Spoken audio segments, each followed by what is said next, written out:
Bienvenue à l'art de l'organisation. Aujourd'hui, on va parler comment aménager le coin études pour un de nos enfants. Quelles sont les zones qu'on va avoir besoin dans notre coin d'études? Premièrement, une zone qui va paraître simple, mais qui est archi importante, c'est la surface de travail. Il faut se garder un endroit qui va être dégagé de façon à ce quand votre enfant, fiston ou fillette arrive, il a de la place pour déposer ses livres, il a de la place pour ouvrir tout ça, s'étendre et travailler. Donc, on va avoir besoin de libérer une zone de surface de travail. La deuxième zone qu'on va avoir besoin, ce sont des étudiants, ils ont de la recherche à faire, ils ont des compositions à faire.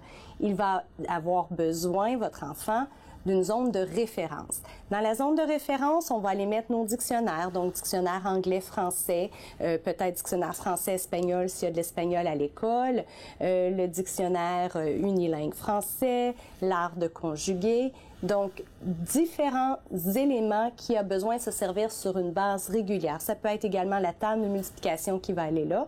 Les outils de référence, soit qu'on achète dans les magasins ou qui ont été créés par les enseignants et qu'ils ont dit ça, vous le gardez à la maison.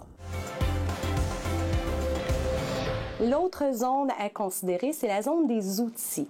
On ne peut pas s'imaginer construire une maison sans marteau, sans scie. Même chose, on ne peut pas considérer être un bon étudiant si on n'a pas les outils nécessaires pour cela. Qu'est-ce qu'on entend pour l'étudiant en tant qu'outil?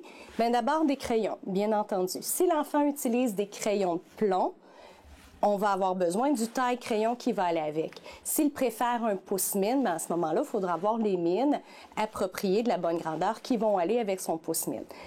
L'enfant, peu importe son âge, aura probablement besoin d'un stylo bleu, d'un stylo rouge. Ça, c'est la base que souvent les enseignants vont demander à l'école. Même chose à la maison, où nous, en tant que parents, quand on vient s'asseoir avec notre enfant et qu'on veut venir corriger certaines petites choses, ça va mieux quand on a les stylos de ces couleurs-là. Également, on va vouloir conserver avec soi des crayons de couleur. Pourquoi? Parce que parfois, ça va être une petite zone à encercler dans son travail, ça va être une image à colorier.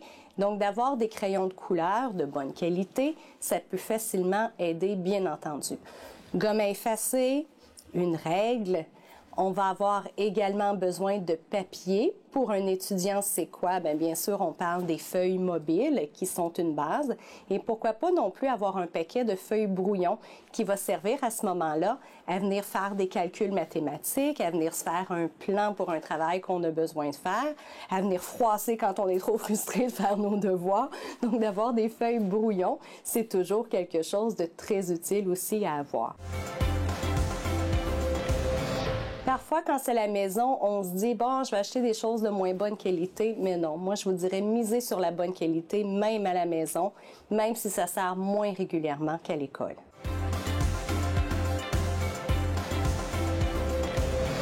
Vient le moment de trier maintenant.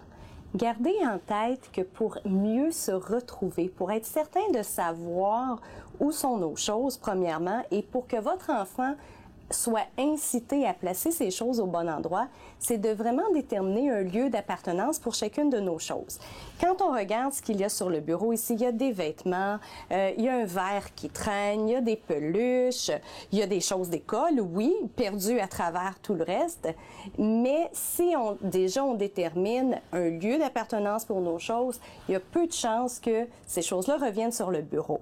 Donc, par exemple, allons-y d'abord avec les vêtements. Les vêtements, bien entendu, n'ont pas leur place sur le bureau de travail.